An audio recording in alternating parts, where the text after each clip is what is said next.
Dad?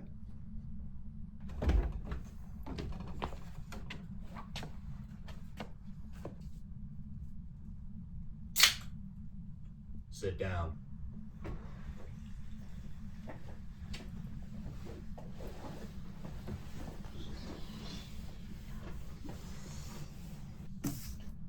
Look at this. Another F. You know what we talked about. I'm gonna have to take your PS5. What? How? You should have graded it right. What do you mean? You failed at all 4 steps of Polya's problem-solving formula. You didn't understand the problem. You made the formula incorrectly. You solved the formula incorrectly. And then, on top of all that, you didn't even check your answer. Fine. You do it then. Alright, I will do it for you. The first part that you messed up is you didn't understand the problem. It reads, you are planning a family reunion for 500 people and you want to make everyone sit at one long table. The table rental company only offers one type of table, a small square table that seats 4 people.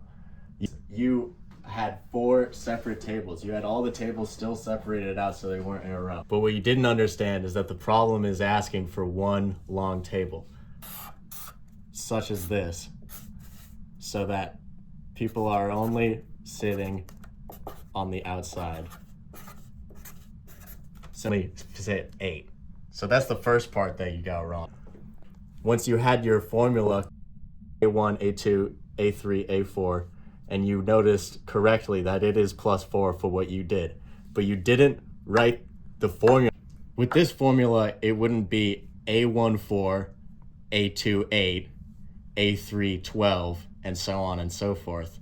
With this one, it would be A1 5, because 1 plus 4 equals 5, A2 6, because 2 plus 4 is 6, A3 7. So it doesn't even match up with the thing that you outset incorrectly as well. So you're just building incorrectness on top of incorrectness. And you would have known that you solved your incorrect formula, which doesn't even match up with what you did up here.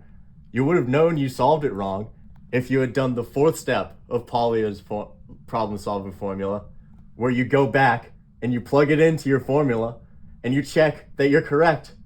The way to correctly do this is starting out with the way you did it, which is figuring out the pattern between adding tables. So let's do, this is A1 with 1 table, so it's 1, 2, 3, 4. A2 with 2 tables sits 1, 2, 3, 4, 5, 6. A3 sits 1, 2, 3, 4, 5, 6, 7, 8. So what we can deduce from this is that it's adding 2 every time. So this goes up by 2 from 4 to 6, and then up by 2 again from 6 to 8. All right, so that means that +2 is the slope of the formula. That's how much you're adding between every single A1, A2, A3, A4.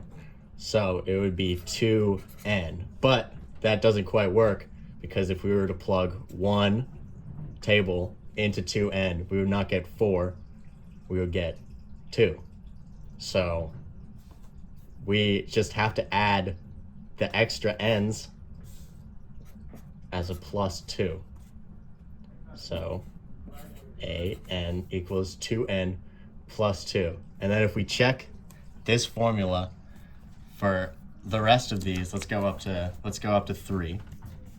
And so if we were to check this here formula, let's check it with 3, because we already know how many 3 should hold.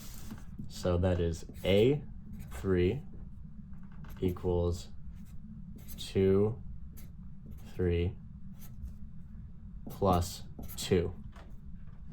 2 times 3, 6, plus 2, 8. So that would be 8 equals A3, which right down here, we can check that is correct. All right, so now we have to plug everything back in to check our formula. So 500 guests equals 2 times 249 tables plus 2. So 500 equals 498 plus 2.